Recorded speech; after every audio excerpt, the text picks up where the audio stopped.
Uthi uLamba-ke hhayi, before akhulume lezo uzomthatha amyise emfuleni later. Emfuleni shuthi la ekutholakala khona iy'ntombi, uzomisa khona afike ayibone nje iy'ntombi, mhlawumbe uzoyibona nale emchazile la athi usefuna ukuyishada.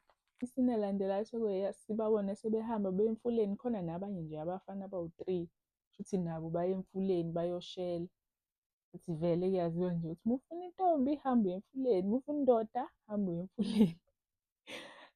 Lapho nalo mfula nje mncane nje bakha khona amanzi-ke ama-ladies vele asefikile laphaya emfuleni akha amanzi. Bese kufika uLamba ehamba no-J_T kuqala. Acike-ke ulontuzane acike-ke untombi ukuthi hhayi bo, uyaphi manje uLamba? uLamba indoda yakhe ecabanga. Sesiyathola-ke nathi manje ukuthi untombi ujola noLamba. Athi hhayi bo, uyaphi manje uyaphi uLamba?